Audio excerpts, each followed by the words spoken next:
Bonsoir à vous tous. Merci d'être en notre compagnie dans le programme du soir sur votre chaîne New World Info, le décryptage de l'actualité. Ce jeudi, nous allons parler du Nigeria où 259 personnes ont été libérées d'une maison de correction islamique.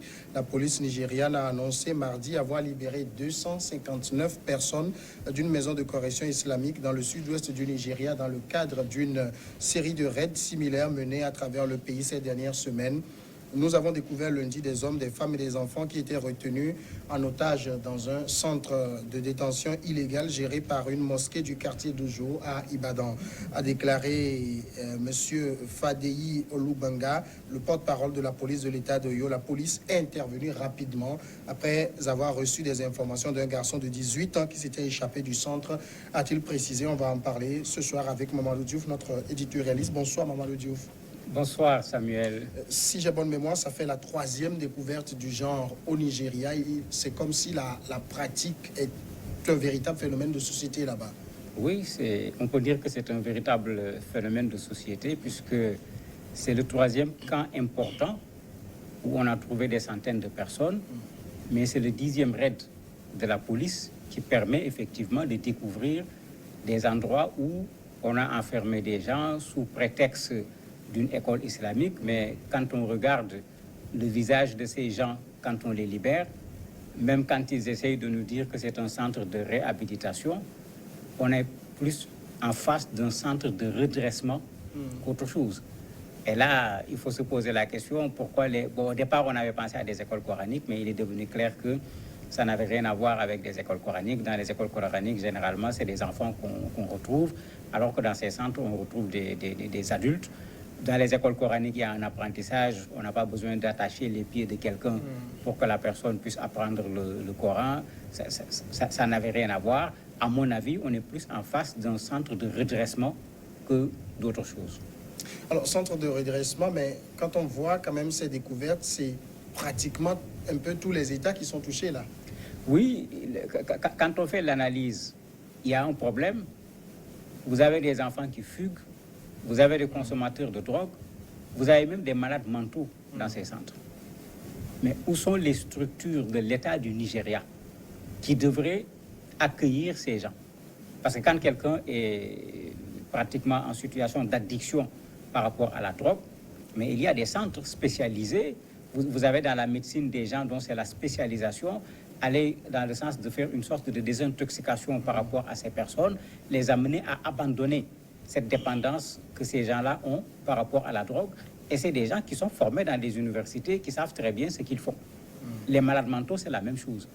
C'est comme s'il n'y en a pas également suffisamment au niveau de l'État du Nigeria, de sorte que des charlatans se sont levés pour dire qu'on peut régler le problème de quelqu'un qui fume la drogue, on peut soigner des malades mentaux, les enfants qui fuguent, qui sont des enfants terribles, on peut s'en occuper. Et vous avez des parents irresponsables, parce qu'on ne peut pas les appeler autrement, qui viennent confier leurs enfants ou bien un membre de leur famille à ces gens-là qui leur font subir malheureusement ce traitement qu'on a découvert en venant dans ces camps-là. Est-ce qu'on est ici en face d'une défaillance de l'État sur ces questions ou également une défaillance même de la société nigériane, parce qu'on ne peut pas concevoir que vous confiez votre enfant à un centre, il est détenu pendant des années, vous n'allez pas le voir comment il va, et s'il n'est pas dans de bonnes conditions, alerter la police. Oui, c'est pourquoi j'ai parlé de parents irresponsables. Parce que parfois, vous avez un parent qui, à un certain moment, dit « je ne sais plus quoi faire avec tel membre de ma famille », que ce soit un enfant ou un adulte. Et parfois, on cherche la solution. Au lieu de le laisser dans la société, on va dire toujours « c'est un tel de la famille d'un tel », on préfère le mettre quelque part. En fait, souvent, la famille se débarrasse de la personne. Il n'y a pas véritablement ce souci de réhabilitation. C'est pourquoi je parle de redressement. On se dit, bon, soit il est tout droit, il peut être avec nous, soit il ne l'est pas, il n'a qu'à aller se cacher quelque part, qu'il nous laisse, nous, tranquilles, continuer. Effectivement, ça pose un problème de société. Dans toute société, il y aura de bonnes graines et de mauvaises graines. La règle, c'est de faire en sorte que les mauvaises graines puissent devenir de bonnes graines, mais pas de les cacher quelque part. Mais il y a la partie responsabilité également de l'État du Nigeria, puisque dans toutes les sociétés, il y a ce type de problème.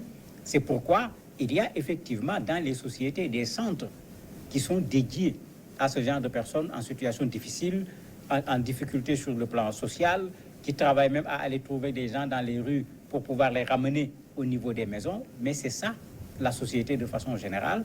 Et c'est comme si au Nigeria, cela manque très fortement, comme cela a été souligné au niveau des médias. Mais ça n'explique pas aussi qu'on confie des gens à des structures qui n'ont aucune reconnaissance légale. Mais bien sûr, c'est le cas le plus extraordinaire. Vous avez une structure qui prend un malade mental. Quelles compétences ces gens ont pour soigner un malade mental? À part le mettre en dehors de la vue des gens. Parce que c'est tout ce qu'ils ont fait pratiquement. Ils ont quelles compétences pour le soigner? Est-ce qu'ils savent même de quoi souffre ce malade avant de pouvoir le soigner? La même chose, quelqu'un qui consomme la drogue, quand on le prend, mais il faut l'amener progressivement à sortir de sa dépendance. Et là où on le fait de façon scientifique, mais on utilise des placebos, on utilise des produits en diminuant la quantité que la personne prend quotidiennement, au point qu'à un certain moment, on fait croire à la personne qu'elle prend de la drogue alors qu'elle ne prend rien du tout. Il n'y a rien dans ce qu'on lui propose. Sortir la personne de la dépendance. Mais qu'est-ce qui a été fait? Où est le résultat de ces centres? Où sont les personnes malades mentales qui ont été soignées et qui sont sorties? Où sont les drogués qui ont été soignés qu'on peut nous présenter en disant voilà le résultat? C'est pourquoi j'ai dit c'est plus une tendance à se débarrasser d'un membre de la famille qu'on va peut-être considérer comme quelqu'un de gênant pour la famille que d'aller chercher véritablement des soins dans un endroit qui n'a aucune légalité, qui n'a aucun caractère scientifique par rapport à la demande qui lui est adressée. Alors, quand le chef de la police dit qu'il y a des personnes qui étaient enfermées là depuis plusieurs années, c'est clairement une défaillance de l'État qu'on est en train de pointer là, parce qu'on est dans un pays où il y a une police qui doit contrôler normalement ce qui s'y passe. On a des centres qui enferment des centaines de personnes pendant plusieurs années. Oui, là, il y a un sérieux problème, puisque quand même, un centre avec 10 personnes, on peut comprendre. Mais 259 personnes, comme celui qu'on vient de découvrir, 259 personnes, c'est un petit quartier. Comment se fait-il effectivement qu'on puisse entasser des gens dans un endroit, que certains y passent plusieurs années et personne n'est informé? C'est pourquoi il faut également se poser la question, quelle est l'avis de la société par rapport à ces centres? Je disais qu'on ne constate pas de manifestation au niveau des populations pour contester.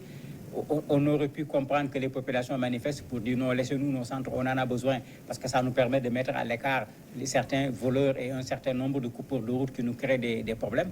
On n'a pas senti les populations manifester sur ce plan-là. On ne les a pas sentis manifester également en disant mais qu'est-ce que ça veut dire ces choses-là? Il faut qu'on détruise tous les centres, parce que jusqu'à présent, la police intervient plus parce que quelqu'un qui a été dans le centre a alerté la police que parce que le voisinage a alerté la police. Et quand même, là où il y a 259 personnes, le voisinage doit pouvoir au moins se rendre compte qu'il y a quelque chose qui se passe ici, il y a une anomalie qui mérite d'être amenée à la police pour leur dire, mais venez voir qu'est-ce qui se passe dans ce coin. Mais pour le moment, on constate que c'est plus des anciens locataires de ces endroits qui ont alerté la police que les populations alentours.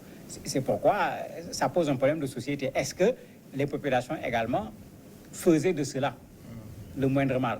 C'est-à-dire, à défaut de trouver une bonne solution, qu'on puisse au moins les garder quelque part pour que, si c'était des piqueurs de sacs et autres là, que la population puisse être à l'abri par rapport à ces personnes, parce qu'il ne faut pas l'oublier, le Nigeria, c'est également un espace où le vol, la violence, c'est quelque chose qui se pratique au quotidien. Alors, parmi les 3 centres, en tout cas les 3 centres d'ampleur qui ont été découverts, on a essayé de faire, je ne sais pas si je dois parler d'amalgame, mais avec l'enseignement de l'islam.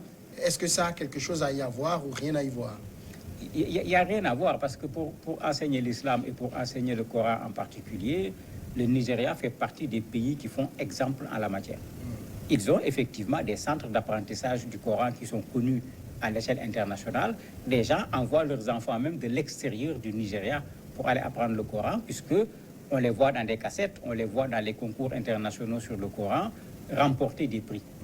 Donc, ça n'a rien à voir, puisque quand on nous a montré ces gens-là, à la télé, quand je regardais, moi, j'ai cherché qui était celui-là qui a appris le Coran, mais quand vous regardez le centre, quand vous regardez la disposition, quand vous regardez la façon dont les gens habitent, dans un centre où on apprend le Coran, où est l'espace d'apprentissage? Ici, on a vu plus un espace d'enfermement qu'un espace d'apprentissage. Où est l'école où les gens partent pour apprendre? Donc ça n'a absolument rien à voir avec une école coranique. C'est vrai que le premier centre a été pris comme tel parce que si vous vous rappelez, quand on a montré les images sur le tableau, effectivement, on parlait d'école islamique. Sur le tableau, c'était effectivement ça qui était écrit aussi bien en anglais qu'en arabe, mais quand les gens sont rentrés dedans, c'était autre chose. Donc quand on parlait de ça au départ, mais rapidement, les gens se sont rendus compte que c'était tout sauf une école coranique. Ce qui est aussi terrible pour ces centres, c'est les abus, par exemple les viols et autre chose. Oui, raison de plus, est-ce que dans un centre qui se dit islamique, il doit y avoir des abus sur le plan physique, frapper des gens comme on a montré les gens avec des cicatrices montrant de très mauvais traitements sur les personnes, des adultes en plus, mais mieux, pour ne pas dire pire, les abus sexuels, on va les expliquer avec quoi? On va les justifier avec quoi? Certainement pas avec l'islam, puisque tout le monde connaît la position de l'islam sur la question des relations sexuelles. Ce n'est donc pas dans un centre où on est soi-disant chargé de former des gens pour qu'ils deviennent des musulmans exemplaires. S'il y a des abus sexuels sur ces gens qu'on veut former, on peut utiliser le mot qu'on veut, mais islamique ici passerait difficilement. Mamadou Diouf, merci d'avoir répondu à nos questions. C'est moi qui vous remercie. Nous marquons la pause et nous recevons l'invité de ce jour.